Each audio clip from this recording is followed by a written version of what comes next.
Olá pessoal, tudo bem? Estamos aqui novamente para a nossa aula do livro de Atos. Então, dando continuidade aí ao capítulo 2, retornando aí.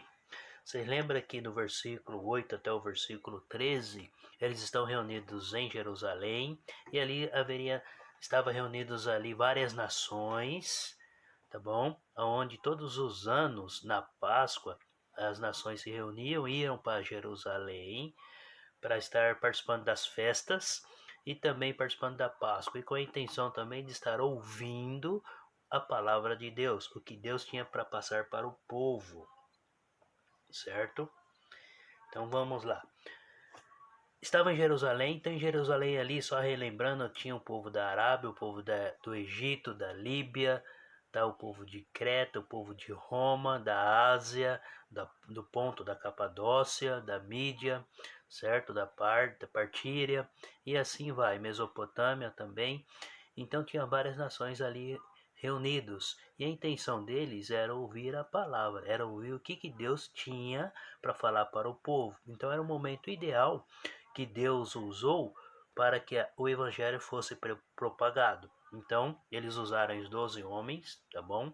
E conforme diz, alguns estavam falando que eles estariam embriagados. Como nós estamos no capítulo 2, vamos dar uma analisada aí no versículo 14 e o versículo 15. O versículo 14 diz assim: Então se levantou Pedro com os 11 e, erguendo a voz, advertiu-os nestes termos: Varões judeus e todos os habitantes de Jerusalém, tomai conhecimento disto e atentai nas minhas palavras. Estes homens não estão embriagados, como vindes pensando, sendo esta a terceira hora do dia. Mas o que ocorre é que foi dito por intermédio do profeta Joel. Vamos parar por aqui, tá? Então, Pedro se levanta e declara: esses homens não estão embriagados. Até então, porque está dizendo aqui no versículo 14, né? O versículo 15, finalzinho, sendo esta terceira hora do dia. Então, terceira hora do dia, eles não tinham como estar embriagados, não era de costume. Não era de costume, nesse horário de maneira alguma. Então ele dá a declaração aí e realmente ele se defende. Nós não estamos embriagados. Então o Espírito Santo desceu sobre eles e ali realizaram que muitos sinais e milagres. Olha o versículo 43 do capítulo 2. Lá diz assim: Em cada alma havia temor, e muitos prodígios e sinais eram feitos por intermédio dos apóstolos. Então, os apóstolos que realizavam sinais. Por quê? Porque eles que receberam o poder do Espírito Santo para estar realizando os sinais. No capítulo 5, no versículo 12, vamos lá no capítulo 5. O versículo 12 diz assim: Muitos sinais e prodígios eram feitos entre o povo pelas mãos dos apóstolos, e costumavam todos reunir-se de comum acordo no pórtico de Salomão. Então, os apóstolos, eles realizaram muitos sinais nesse momento, tá bom? Vamos para o segundo livro de Coríntios. Vamos dar uma olhada em algumas passagens, tá bom? Capítulo 12, versículo 12. Segundo Coríntios 12, 12. Lá diz assim: Pois as credenciais do apostolado foram apresentadas no meio de vós com toda persistência por sinais, prodígios e poderes milagrosos. Então os apóstolos realizavam sinais, eles realizavam milagres, e esses sinais, esses milagres que eles realizavam era para realmente dar credibilidade que eles realmente estavam fazendo aquilo que Cristo deixou. Eles estavam seguindo as ordens e os mandamentos de Cristo, estavam repassando. E os milagres que aconteciam, que eles realizavam, era para comprovar aquilo que eles estavam ensinando.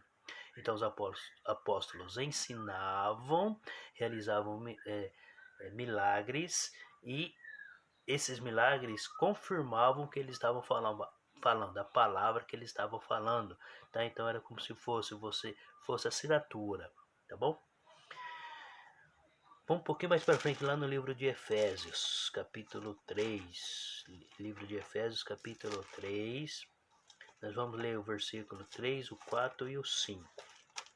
Acompanhe aí comigo.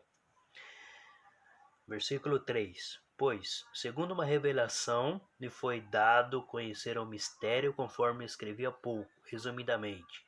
Pelo que, quando ledes, podeis compreender o meu discernimento do mistério de Cristo, o qual, em outras gerações, não foi dado a conhecer aos filhos dos homens, como agora foi revelado aos seus santos apóstolos e profetas no Espírito. Então Deus revelou os mistérios deles para os apóstolos, foram revelados aos santos apóstolos, e os apóstolos transmitiram isso para o povo, aqueles que realmente estavam ouvindo, tá? Voltando lá por capítulo 2 de Atos. Capítulo 2 de Atos, o versículo 17. Capítulo 2, versículo 17, lá está dizendo assim: E acontecerá nos últimos dias, diz o Senhor, que derramarei do meu espírito sobre toda a carne, vossos filhos e vossas filhas profetizarão, vossos jovens terão visões e sonharão vossos velhos. Tá? Então, derramarei o meu espírito sobre toda a carne. Então vamos entender um pouquinho melhor sobre essa descida do Espírito Santo. Tá? Primeiramente, ela vem da palavra do grego que significa Dória. Dória significa o quê? Morada presente do Espírito Santo. Vamos ler essa passagem de 1 Coríntios capítulo 3. 1 Coríntios capítulo 3, versículo 16. Lá diz assim, ó. 1 Coríntios 3. Vamos acompanhar junto aqui. 16. Não sabeis que sois santuário de Deus e que o Espírito de Deus habita em vós? Morada do Espírito Santo. Nosso corpo é morada do Espírito Santo. Tá, então vamos entender esse versículo 17 aqui. Vossos filhos e filhas profetizarão. Tá, então a palavra grega profetizar significa proféteo, que significa falar para outro, ensinar a palavra de Deus para outras pessoas. Então profeta significa ensinar. Tá, ela vem da palavra grega, profeteia. Ela é traduzida no Novo Testamento por profecia, que é um pronunciamento divinamente inspirado. Então, profeta significa o quê? Pregar a palavra de Deus, levar a palavra de Deus. Então, na lei de Moisés, somente os sacerdotes levitas que poderiam pregar a palavra de Deus, somente eles. E no Novo Testamento, Jesus expandiu para que todos possam pregar a palavra de Deus. Então, tanto os jovens como os velhos, né, os filhos, as filhas. Na lei de Moisés não tinha nada disso. Eram apenas os profetas levitas, era somente eles. Os outros eram ouvintes. De maneira alguma, se você não fosse levita, muito menos profeta, você não poderia estar propagando a palavra de Deus. Então, quem recebia, o profeta é aquele que recebe a mensagem de Deus e a transmite para as pessoas que estão ouvindo, tá? Então, vossos jovens terão visões. O que seria isso? Mentes abertas, visões, mentes abertas. Terão conhecimento da palavra, terão a palavra na palma da mão. Na lei de Moisés, era apenas os levitas que tinham esse conhecimento. Somente eles que estudavam, que ficaram meditando e aí transmitia para o povo. Então, eles tinham as mentes abertas para o evangelho. Tá? Em Jesus, não, isso estendeu para todos. Tá? Sonharão os vossos velhos. Né? Na lei de Moisés, os velhos também não tinham esse direito. Eles não eram nem contados com o povo. E agora na lei de Cristo, eles têm esse direito. Podem ter planos futuros, podem ter projetos, etc., em relação à palavra. Podem ser um anunciante da palavra. Tá bom? Vamos para o versículo 18. 18 lá diz assim: Até sobre os meus servos e sobre as minhas servas derramarei do meu espírito naqueles dias, e profetizarão. Mostrarei prodígios em cima no céu e sinais embaixo na terra: sangue, fogo e vapor de fumaça. Então, o que está dizendo aí? Meus servos e servas profetizarão. Então, os servos e servas de Cristo irão anunciar a mensagem. Então os cristãos aprenderão as mensagens e transmitirão para o povo, tá? Então, na lei de Moisés, servos eram pessoas que eram compradas, não tinham direito a nada, e agora na lei de Cristo não existe discriminação. Pode ensinar a palavra de Deus aí, né, desde que ensina corretamente. Então, na lei de Cristo não tem essa restrição, tá bom? Glorioso dia do Senhor. Aconteceu em Pentecoste, no dia de Pentecoste, na onde? Na cidade de Jerusalém, tá? Ali tinha 17 nações presentes, 17 povos presentes. Aconteceu quando? 33 depois de Cristo, então foi depois da ressurreição de Cristo. Esse dia ele foi preparado por todo o Evangelho falava desse dia, o dia em que o Filho de Deus viria, o Messias viria, o povo esperava o Messias, tá? Então todas as profecias que os profetas falaram no Antigo Testamento aconteceu nesse dia lá em Jerusalém, o dia de Pentecoste. Foi quando iniciou-se a igreja.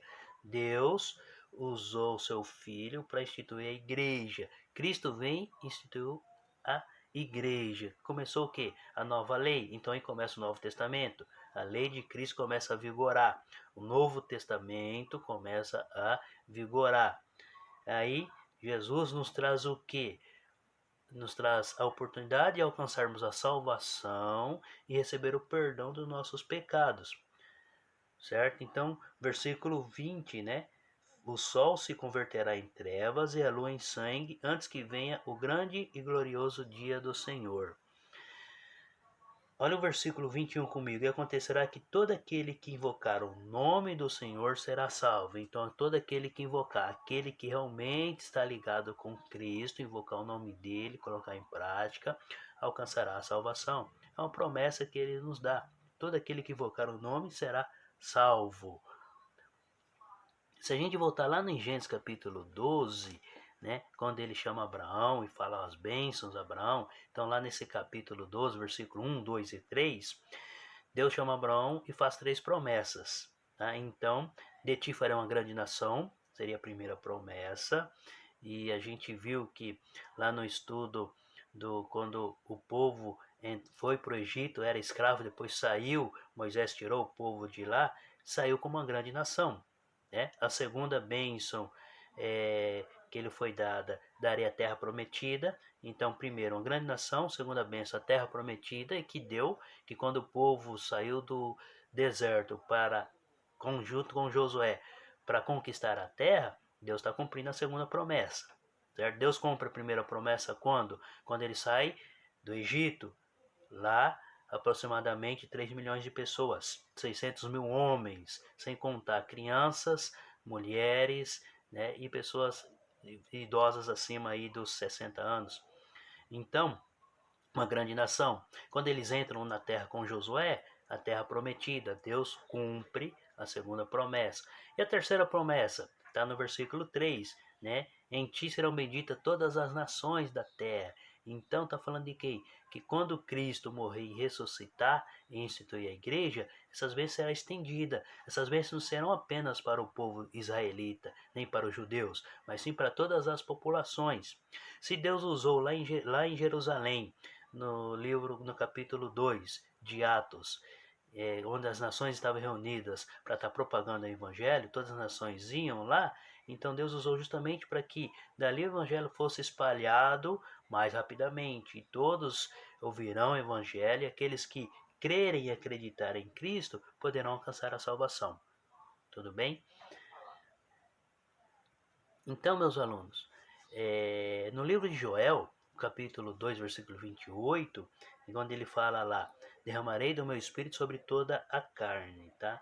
Então aqui, do 17 ao 21 do livro de Atos, capítulo 2, ele está relembrando o que o profeta Joel falou, que os profetas vinham falando, derramarei do meu espírito sobre toda a carne. Marcos 16:16 deixa bem claro que quem crer e for batizado será salvo. Abre comigo lá no livro de Marcos 16:16. Lá diz assim, 16:16.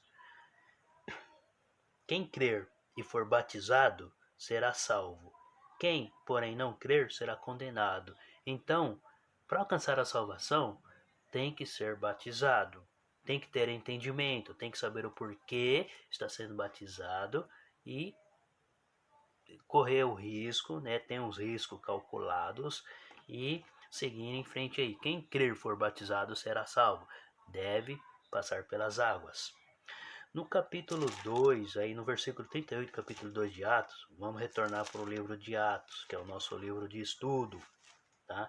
O versículo 38, Pedro responde, né, que arrependei-vos e serão batizados. Sejam batizados para que seus pecados sejam perdoados. Para que seus pecados sejam perdoados. Ele diz assim: respondeu-lhes Pedro: arrependei-vos e cada um de vós seja batizado em nome de Jesus Cristo para a remissão dos vossos pecados e recebereis o dom do Espírito Santo. Não é o Espírito Santo, é o dom do Espírito Santo, porque Jesus prometeu dar o Espírito Santo para os apóstolos. Os discípulos recebem o dom. A partir do momento que os discípulos recebem o dom e vão praticando diariamente, o Espírito Santo começa a habitar dentro dele e começa a se fortalecer. Então, dom, Dória, Espírito Santo, certo? E a gente vê aí a pregação de Pedro, do versículo 22 a 36. Pedro, ele era um homem que ele negou a Cristo, né? E aqui ele começa a pregar. Pedro, ele fala: varões israelitas, atendei a essas palavras, Jesus o Nazareno, varão aprovado por Deus diante de vós, com milagres, prodígios e sinais, os quais o próprio Deus realizou por intermédio dele entre vós, como vós mesmos sabeis. Já me perguntaram, mas o que Pedro falou lá no dia de Pentecostes? Tá? O versículo 22 até o 26, ele deixa bem claro o que ele falou. Até o 36 ele vai estendendo aí. Então, continuando a leitura aí, 23. Sendo este entregue pelo determinado desígnio e presciência de Deus, vós o matastes, crucificando-o por mãos de iníquos, ao qual, porém, Deus ressuscitou, rompendo os grilhões da morte, porquanto não era possível fosse ele retido por ela. Porque a respeito dele diz Davi: diante de mim via sempre o Senhor, porque está à minha direita para que eu não seja abalado. Por isso se alegrou o meu coração e a minha língua exultou. Além disto, também a minha própria carne repousará em esperança, porque não deixarás a minha alma na morte, nem permitirás que o teu santo veja corrupção. Fizeste-me conhecer os caminhos da vida, encher-me-ás de alegria na tua presença. Irmãos, seja-me permitido dizer-vos claramente a respeito do patriarca Davi, que ele morreu e foi sepultado, e seu túmulo permanece entre nós até hoje. Então Pedro está falando aqui, né, que realmente Davi, Deus prometeu para Davi que através de Davi, através do seu descendente, veria a remissão para o povo, né? Então Pedro está relatando aqui toda a história. Pedro fala sobre as profecias do Velho Testamento a respeito de quem? Da vinda do Messias. Olha o versículo 30. Sendo, pois, profeta e sabendo que Deus lhes havia jurado que um dos seus descendentes se assentaria no seu trono.